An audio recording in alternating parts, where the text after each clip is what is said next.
Welcome to Unlikely Intersections, the podcast where intent, impact, and inquiry inspire our conversations. I'm Dr. Philip Brown with my good friend Dr. Terry Jackson, and you're at the intersection.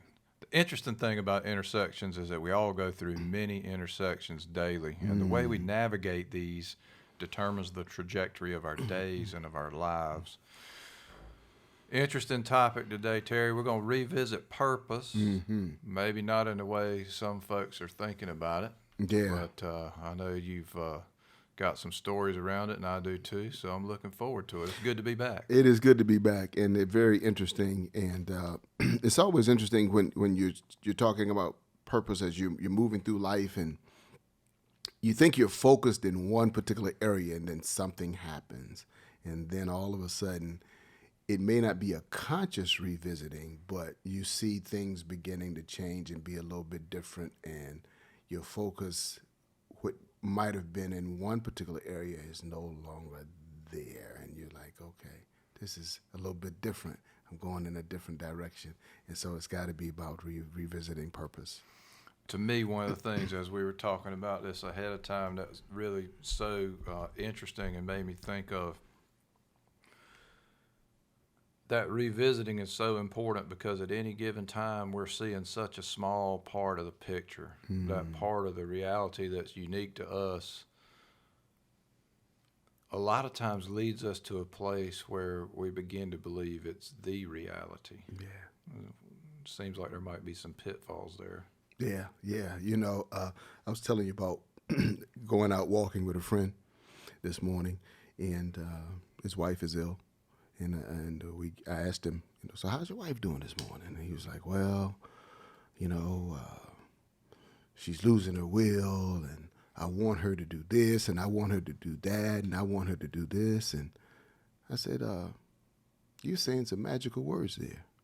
And the magical words I'm hearing is, I want. I said, what does she want? Then I asked him, how long has she been sick? He said, 10 years. I said, so when she goes to the hospital, are you being poked and probed? No. I said, so everything you're talking about is your reality, not hers. And so it hit him like a ton of bricks, that everything was about him, when she's the one who's sick. So it made him revisit who he was, what he stands for. That's so powerful. I mean, I wish I had known that story before I wrote the Do You Speak Patient book, because it would be a perfect illustration, of really understanding empathy in a different way, right? Of listening in a certain way that would enable you to overcome your own protective instincts.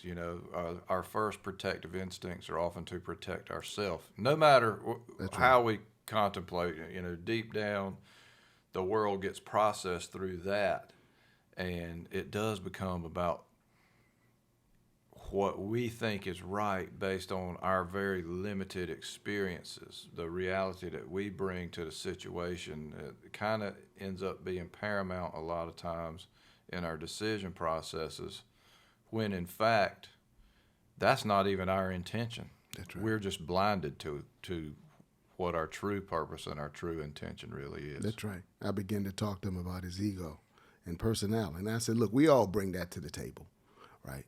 But we have to be able to minimize both, especially in these kinds of situations, right?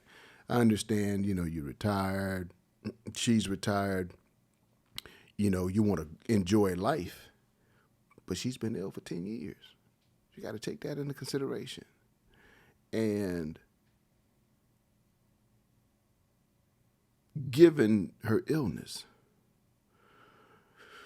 she really needs someone to be there for her. And then he said, well, I'm used to seeing my wife being strong, and she was strong in doing this and strong in doing that. I said, well, she's just strong now in a different way. She's been fighting this fight for 10 years. So tell me that's not strong. Yeah, man, that is really is so powerful.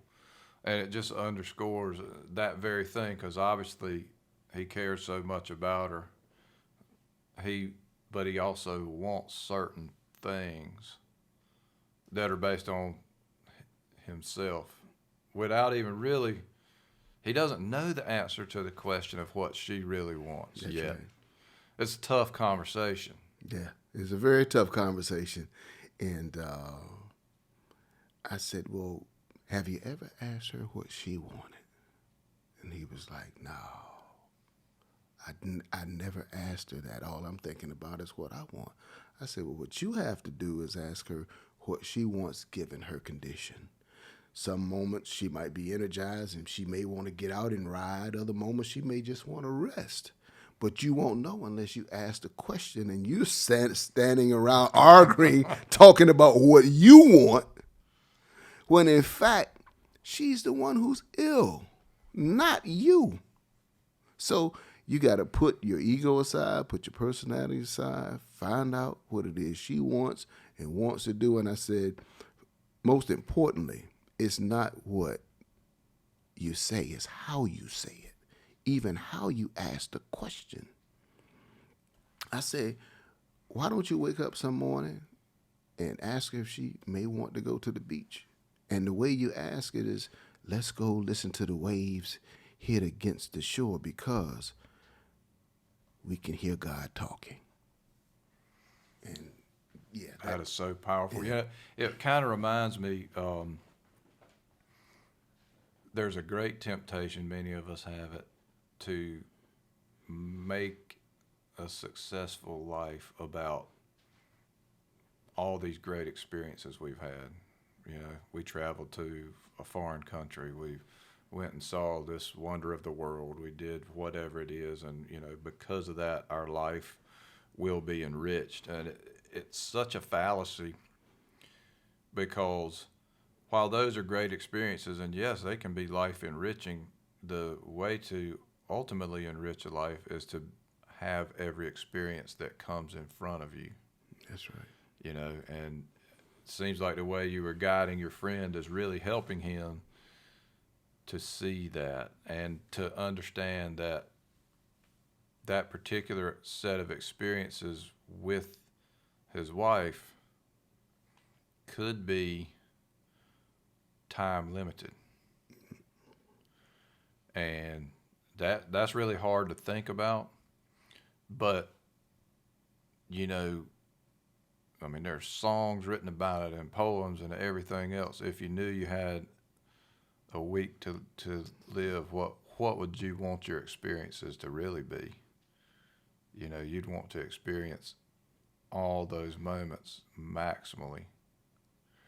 And that ultimately becomes the challenge of our lives, is not to be distracted by whatever it is we think we want. There's like an illusion, if we get the next thing, it'll all work out. That's right. right. It'll That's all be right. straight, That's you right. know. And it causes us to miss out on a lot of the richness of our lives, the fellowship that we can have in the moments, the beauty that we can enjoy right where we are. And it sometimes keeps us from the deep understanding of that for any moment that we can be aware of it, we're okay in that moment. That's right. And from there, many things can happen. That's right. That's why we have to constantly and consistently revisit purpose, because some people probably think that purpose doesn't change. It does. Right. It does. It refines itself. It may turn into something and look like something that it wasn't before, but it changes. You know, as you were talking about, well, if I get this and I do this, I'm gonna be satisfied. And you get this thing, and the next thing you know, you're not satisfied, because is this all that it is?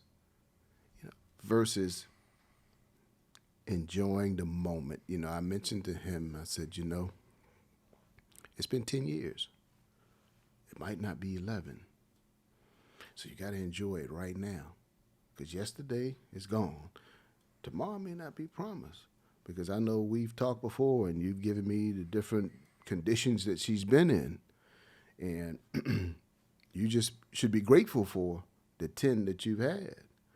And, you know, examine yourself to find out who you need to become to help her enjoy what the rest of this might be, because you don't know how long it's going to be given the condition.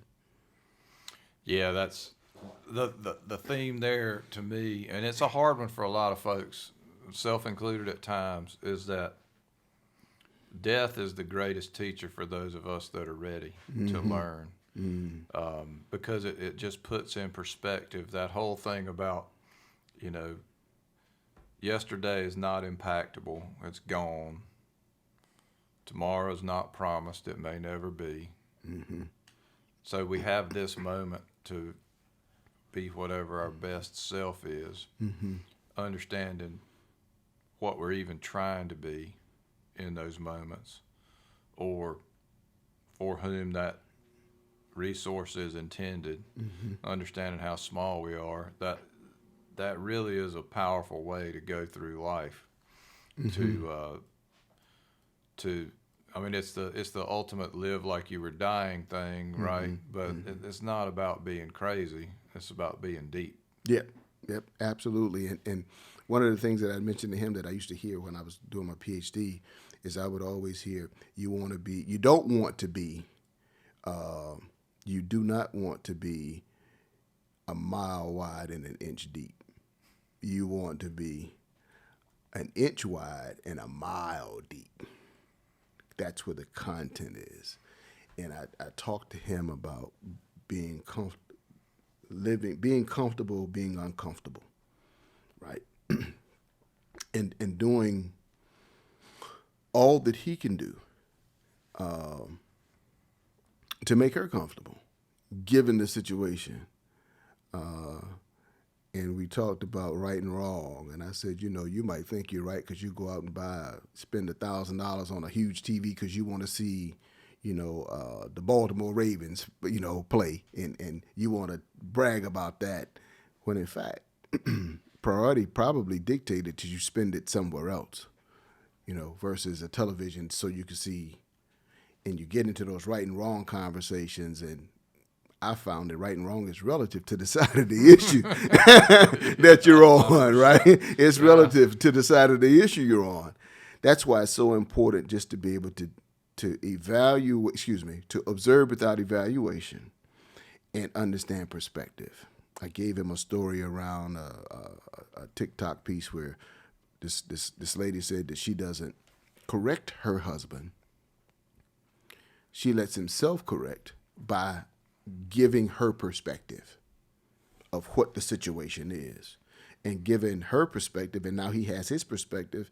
If there's correction needed, he can self-correct versus telling him that he's right or wrong. And so he and I got into a conversation about realities, his reality, his wife's reality, and the reality, right? What actually is. And it opened up a lot for him to be able to see how he has been versus what he needs to be. So very powerful, because I've kind of been in a course of study recently that's helped me understand that the ultimate quest of life is to let go of all the personal issues in a way that enables awareness of as many realities as we can recognize. And that opens up such a much more robust array of possibility. We end up with all these, I'll call it baggage actually. We end up with all this baggage that results in us feeling like events have to take a certain course or we won't be okay, right? Though if this happens, it'll be terrible. If that happens, it'll be great. And we end up with such a narrow road through our whole lives that there's no wonder that there's so much discontent in a personal life, because the whole world is immense compared to the interest of a single person. And for any person to think that it has to go a certain way, that all those factors have to align in a way that just happens to coincide with a preference based on baggage. when you really start thinking about that, that's insane. You know, it is insane, and we have to get comfortable with the fact it's really what acceptance and surrender means, right? It never means give up. People get that wrong. In this context, what it means is that we can accept what's happening as something that many forces have come together to make happen in that moment. And our responsibility at that point is to recognize what that is and figure out what our next step needs to be based on that. That's right. And if we start from a place of this is what it is, to the extent I recognize it, and a lot of times we are better off if we can get some help from someone else so we can have a better perspective. But just being right there with whatever it is, uncomfortable if it is uncomfortable, or where we also sometimes get it wrong is we get hung up on great experiences too, and they create the same phenomenon, right? Instead of just being able to enjoy this wonderful thing, you know, my team won the NCAA championship or whatever, we create some weird set of expectations where, you know, maybe they're supposed to win it next year and the next year and the next year. I mean, you know, and if they don't, it's like a disaster for us personally. And that just doesn't make any sense, but it's easy to fall into. That's right. Let's take a look at what's happening at the University of Colorado and Colorado football and Deion Sanders, right? Last 2 weeks they lost. They lost this past week. They played a great game. They almost came back. The week before they got blasted. But if you listen to his speech to his team after the losses, it was about picking people up. It wasn't about any blame. Do you see the future of what's happening? We played well. We did some things, you know, not too good, but we did a lot of things well. It's just a matter of time. Difference maker. He's made a difference in the guys that's playing for him, their lives. He's made a difference at the university, you know, not only financially, but it's obvious that he's from a values perspective, right? Because he's an old school kind of guy, and people don't want to admit that. They see all the flash, right? But fundamentally, he's extremely sound because all he's talking about are values. And to see that, what's amazing to me when you talk about purpose, because it's obvious he's a man of purpose. What's amazing to me is to see all of these guys from NBA teams and NFL teams who he had played against and they went to war against, and all these entertainers, they're all flocking to be out there with him. That has to say something about the human being that he is, for everybody to want to assist, and many assisting without any compensation whatsoever. So they're just out there helping others. His purpose has drawn all of them in. And it's been beneficial to Colorado. It's been beneficial to the players. It's been beneficial to those who want to give without any kind of compensation.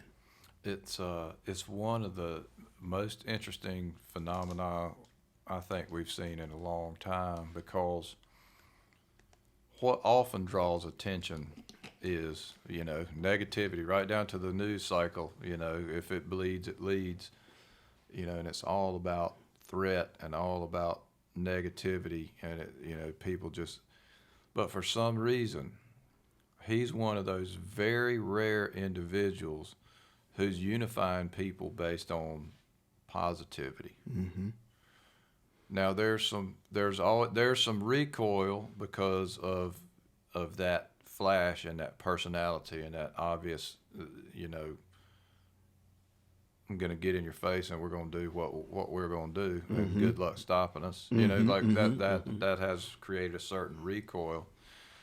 But I think it's still positive in just profound ways, and you see this rallying around it from a broad array of stakeholders in ways that you usually don't see that kind of thing happening. And I think it's instructive of a certain hunger that exists now, really across our country, for unification in different ways, right? Unification behind purpose, behind cause. You know, you can challenge yourself to try to figure out how you can not admire somebody who cares so deeply about the people like he does. It's obvious that he cares about all those players, and there are examples in the media every day of things he's said to them, how he's handled it, how ultimately it has this incredible lifting force on everything around him. And that's just so powerful. But the other thing about him that I think, it kind of reminds me the story you were telling, you know, the locker room talks and stuff. It's the Stockdale paradox in a way, right? Like there has to be this belief that at the end of the day, everything's going to be okay, right? But you also have to face the bitter truth of the current reality, right? Warts and all, right? Like Stockdale paradox, we are going to get out of here. It's going to end up okay. Bitter truth, we're prisoners of war. You know, Dion, you see where this is going. This is the vision.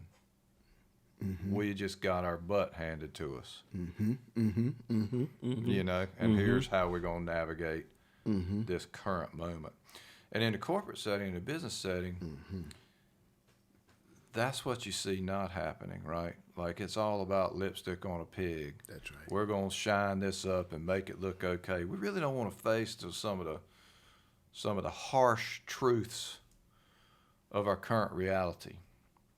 And as a consequence, you see a lot of companies that end up being financially good, financially successful, even maybe stable. But greatness doesn't exist. And you hear it because people talk about, you know, none of the Fortune 500 will exist in X number of years, right? They will have all succumbed That's right.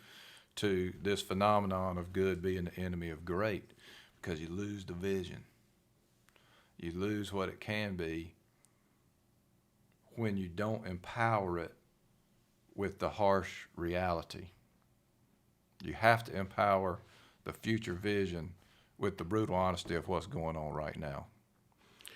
You know, I told some friends one time, I said, if you ever want to hear some true delusion, call into an earnings call for an organization who didn't make their numbers, and they will give you every excuse in the world as to why they didn't make the numbers versus facing the harsh reality of what happened and how we move forward from here.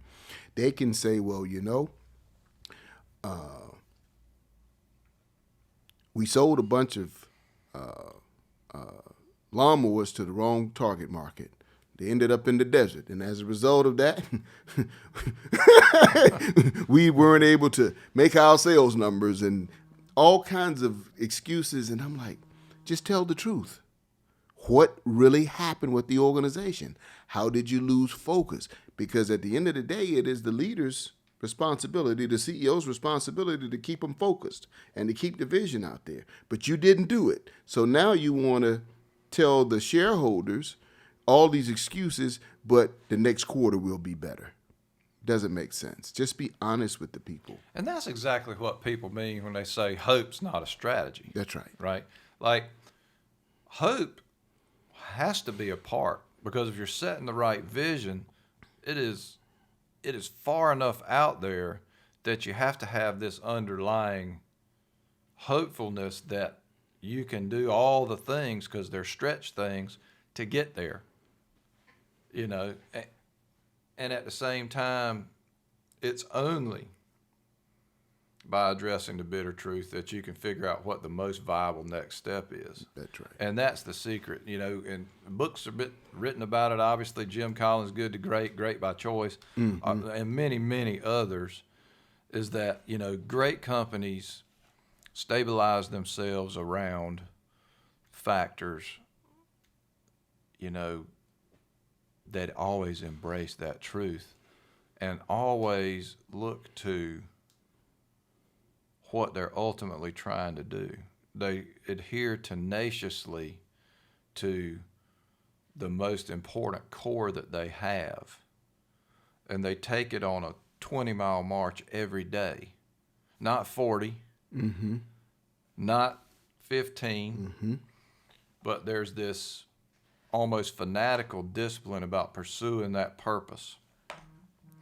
And along with that fanatical discipline, you know, you get the right people, disciplined people, disciplined thought, disciplined action. And it's only through that that you can then have creativity. And that creativity doesn't come from pulled out of thin air. It comes from empiric information that says, based on the best knowledge we have, we can try this. We're going to try it in a small enough way that if it doesn't work, it's not going to kill us, but we need to try it. So we try it. We go all forward with it strongly, but in a good way. If it works, we try it again. It's the whole concept that we're going to shoot bullets, then cannonballs, because once enough of those things hit, you've really fine-tuned that empiricism so that that creativity can then become real, and then it becomes that disciplined action that feeds your purpose. That's right. That's right. And, you know, we see that missed so much. If you're not willing to really look at what's happening, you're never getting there. And you said the operative word, never. You'll never get there if you don't face reality. You know, there's a lot of delusion that I don't understand that's happening in corporate America today. And it's all around culture and people. And a lot of delusion right now, especially after the pandemic, is we want all of our people to come back into the brick and mortar, right? You don't need to work from home. That's about control, right? But I'm willing to say that the data has already proven that the hybrid process of working works. People can work from home and be effective. They can go into brick and mortar and be effective. They can work virtually and just be effective. But the control of what your people are doing is actually what a lot of the older CEOs, organizations are having problems with, because they can't get out of the old model of doing things. And I've always thought that, you know, as an organization, as a CEO, curiosity is always going to drive me to a new model, because as the dynamics in the workplace change, the model changes. It has to. If you stay the same, eventually what's going to happen is you no longer exist. At the end of the day, you know, it's that ability to adjust. Yep. And what I've been trying to figure out as a part of the exact example that you were talking about, this whole return to work, and, you know, is why hasn't leadership been able to figure out what the next iteration is supposed to be? Right. You know, like there are enough examples that it is obvious that the return to work, to fill back up these buildings and all that is not the right answer. That creates this constantly shifting sands of the workforce, more mobile now than ever, just changing because it's not the way it's going to go. So why is it that leadership on scale hasn't begun to better understand what the next viable step for workforce really ought to be? It's a great question. Great question. And given the pandemic, which we're still in, it hadn't gone away. And from what I understand, the numbers are rising. And my daughter just had COVID 2 weeks ago. So it hasn't gone away. And now you're going to force people back in the building to be around each other. It's interesting, the thought processes of what power, control, and authority will do to a person. And it goes back to reality. Their reality is our people and our workforce need to be here. The workforce's reality is we don't need to be there. What's the real reality? The numbers will show the real reality. And even though the numbers for a lot of people are positive, because you look at the earnings on CNBC, and you're seeing, stocks, doubling and tripling, and the market still growing, and these companies are talking about how profitable they are. So something is working. Something is right. Something is working. And it's also working on the consumer end, because you look at the consumer spending is huge. Like individuals are still spending money on trips, on items on everything, you know, so it's there. All these factors, it's you know, there just must be some missing pieces of the puzzle for somebody that they're not willing to look at. Yeah, and that's the guys. If they're profitable, they're still getting the bonuses, right? So why do I need to force my people back into? That's got to be about power and control, right?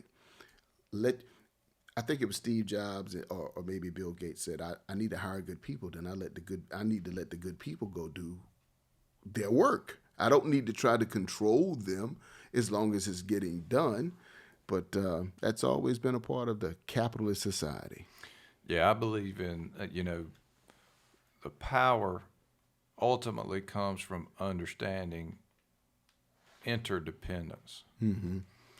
It comes from relinquishing control in favor of understanding the reality of how mutually interdependent everyone now is, whether it's inside a company, on a team. You know, it's kind of like, you know, a basketball analogy would be recognizing that interdependence and enabling folks to do it is having an offense that's not so rigid intentionally so that your great players can make great plays and feel emboldened to do it. Especially when we're talking about creativity and innovation all the time, right? We want to be a more creative organization. We want to be innovative. We want the innovation to drive what we do. Yet and still, you're forcing them to go back into this brick and mortar where innovation might be inspired somewhere outside of the brick and mortar space. And they're not thinking about that because I guess that's because innovation and creativity is just a part of the buzzwords that everybody is using. You really don't want to be that. You really don't want to do that because that takes transformative thought, right? And it's obvious you can't transform your thought because you're stuck on the same model of what existed prior to. It's amazing. It's the transform. You know, gosh, I've almost eliminated that word from my vocabulary for the time being because it's not what folks are really capable of right now. You know, the ability to think outside the box and really it requires collective outside the box thinking, right? It involves diversity of ideas in a way that most folks aren't comfortable with because it threatens their personal way of the world. And, you know, we're going to be stuck. I mean, you know, it's just like we see that. I was reading an article this morning about life expectancy in our country. It's horrifying. Of all the developed countries, we're a complete outlier in a negative way. And it's not only because of COVID. COVID had an effect, but it predates COVID and it postdates the highest mortality times from COVID. And there's not a lot of energy behind figuring out why it is. And it affects different demographics differently. The breakdown that I happened to see this morning in the article was around education level. So if you look at, you know, it's dramatically different for college educated Americans versus non-college educated Americans. I mean, dramatically different. And that's in fact really what's driving the whole change. And that's frightening because that is underpinned by a bunch of problems that we don't see being addressed. And America will say that's not who we are. Well, yes, it is. Yeah. It is who we are. Pretty much pure math. That's right. There. That's right. It is. And as you said, you've been made aware of it, but you don't want to address the tough issues that need to be addressed in order to be this exceptional country that you say that we are. And we're not exceptional. Let's just go ahead and say that. Because if we at were, least not in a yeah, we may be an exceptional outlier Yeah, exactly. in a negative way in some regards. That's right. And so what we have to be able to do is address the tough issues, which a lot of people don't want to do. They're living, I guess, in some delusion. But we have to be able to address those and come up with some solutions and work forward, because other countries appear to be addressing some of their tougher issues, regardless if they're doing it in a way that we like it or not. They're addressing those issues. And, it's real simple. If you want to boil it down to something that anybody ought to be able to understand, is that as a country, our life expectancy is much lower and on a negative trend than all the other developed countries. And we don't take care of our women and children well, because our maternal outcomes, our infant outcomes are dramatically worse. And so, I don't care if you're a government official or a songwriter, you understand that those phenomena are undesirable, right? Like, if it were a fairy tale, you can't create a fairy tale and expect it to be believed in where you don't take care of your children. That's a nightmare. And that's where we are. And not only is it where we are, it's where we've been. And worse yet, it's where we're going, because of the direction is worse, not better. And so we got to understand, it's kind of back to purpose, right? That's right. Like, That's right. what's the point of all this? Underlying this, what purposes are we pursuing that is allowing these horrifying things to be a part of our day-to-day existence? And let's be honest, a lot of people don't want to look at that day-to-day existence, perhaps, but nonetheless, it is the harsh reality. Yeah. It appears as though the purpose is about things, not about human beings.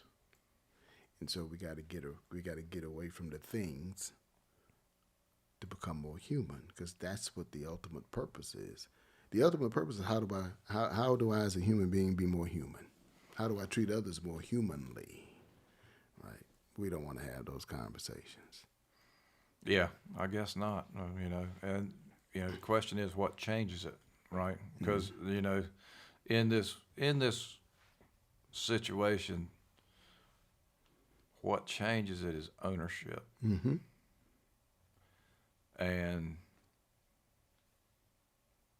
the most powerful ownership is when we can say, no matter what is happening in our lives or how it happened, I have responsibility, right? It's like if you were playing chess, it's like owning the whole board, right? Like, and you have to think about it like Jocko Willink says it actually. He says, how did this move get on my board? And